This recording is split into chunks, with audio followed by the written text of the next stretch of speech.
За поддержку канала большое спасибо двум его спонсорам Антону и Ананасику, двум чумбам-богам. Я приветствую тебя, Чумба, с тобой Рабаши. Хантенгу – наиболее извращенный представитель всех высших лун, криповый дед с очень интересными и вариативными способностями, подробнее о которых ты можешь узнать в данном видеоролике по подсказке сверху. Но, как ты уже понял, речь сегодня пойдет о болезнях, которыми болел Хантенгу. Скажу заранее, они вполне себе реальные. Правда, встречаются крайне редко, и пусть у извращенного сознания демона болезней психики может быть достаточно, я выделил лишь самые интересные по моему усмотрению. Итак, что нам известно о Хантенгу во времена его человеческой жизни? Имя неизвестно ни из одного из источников, зато во втором фанбуке сказано, что он так много лгал о своем имени, возрасте и происхождении, что забыл о правде, утопая в этой самой лжи. Демоническое же имя содержит следующие канзи: половина хан, небеса, тен и гончая гу. Последние два канзи в его имени означают тенгу, крылатый, как отсылка к одной из личностей или же эмоций. Кстати, о них. Первые 4 эмоции Хантенгу происходят от йоди дзюкуго.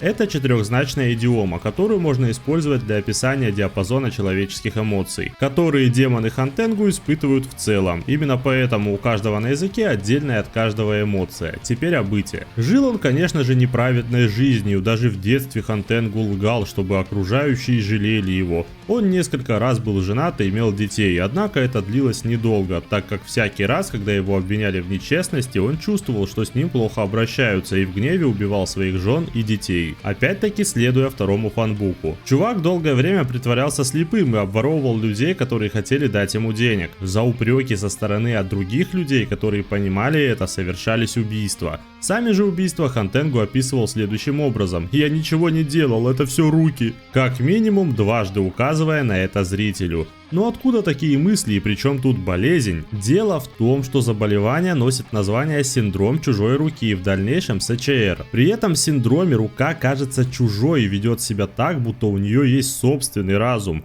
Она не подчиняется воле человека и совершает необъяснимые для хозяина действия. Например, касается лица, тела, расстегивает и застегивает пуговицы, там берет предметы, открывает ящики, но в данном случае убивает людей. Поскольку контролировать ее действия нельзя, она часто кажется плохой и непослушной. Конечность воспринимается настолько отдельно от тела, что часто люди даже дают ей собственное имя. Но почему Хантенгу заболел этим? Или же откуда идет сама причина? Обратите внимание на его внешность, что демоническая версия, что человеческая выделяются большой шишкой на голове. В ней вся причина, ибо синдром чужой руки развивается тогда, когда поражается мозолистое тело, соединяющее полушария. Тем самым разобщается работа двух участков коры головного мозга: премоторной, отвечающей за контроль действий и планирование движений, и первичной, которая регулирует движение. Если говорить вкратце, эти процессы также могут быть вызваны раком мозга, деменцией или травмой головы. Так что в этом плане Хантенгу довольно прописанный персонаж. Все скидывал на руки и имел опухшую голову, которая обосновывает его травму. И будто бы в наказание или по воле случая к СЧРу была добавлена еще одна болезнь, точнее расстройство. Я говорю о раздвоении личности, которое в случае с Хантенгу разбито на эмоции или же его эго-состояние. Всего таких состояний несколько. Сикида — гнев, раздражение, Караку — расслабление или же чил,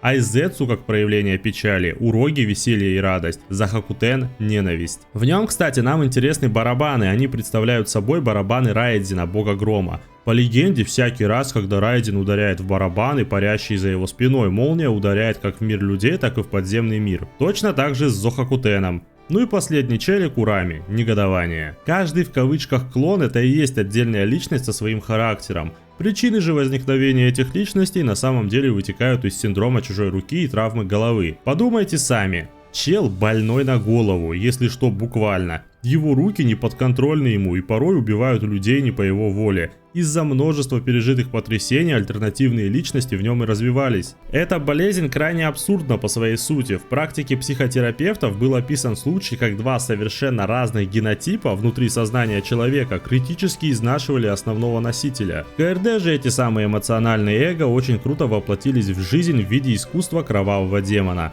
Как по мне, это самая оригинальная способность всех высших лун. Она не совсем боевая, а больше креативная, да и вообще всего Хантенгу можно так и описать. Он трусливый, дрожащий, но крайне сильный. Это самый адекватный, если так вообще можно выразиться, демон, который был у Мудзана. Кстати, с ним он встретился, когда тому было 87 лет, и сам Мудин считал Хантенгу абсолютно нормальным, по крайней мере в его понимании. Однако он бесил его и, как описывается, достаточно сильно раздражал своим характером. Однако у Хантенгу нет трагичной истории, как у 6-й, 3-й и 1-й луны, то есть сопереживаний он не вызывает. Он не маниакален в своих желаниях и взглядах, как 5-й и 2-й, то есть Доума и Гёкко. Хантенгу просто делает то, что от него требуется, без лишней жалости к своим врагам, без лишних диалогов и так далее.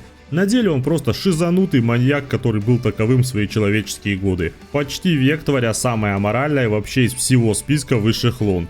И жен, и детей, и инвалидов убивал, лгал, старался вызвать к себе жалость и до конца даже демонических дней твердил эту самую шарманку, говоря о себе. С того дня, как я родился, я никогда не лгал, ни разу. Я добродушный слабак, я заслуживаю жалости, но никто не имеет ко мне никакого сочувствия. Кайфую с этого челика, если бы демоны были как он, истребители бы давным-давно уже прекратили свое существование. Который раз убеждаюсь, что нет ничего страшнее, чем человек с психологическими заболеваниями. А если он еще и демоном стал, меняйте место проживания. С тобой был Рабаши, надеюсь этот короткий ролик дополнил твое мнение о персонаже или дал тебе новую информацию, которую ты не знал до этого. Настоятельно рекомендую подписаться на канал, ведь там зона чила и развития одновременно. Ну и про группы ВК и телегу не забывай. Также отдельная благодарность шейхам канала с площадки Boosty. Ники перед вами. Спасибо и пока.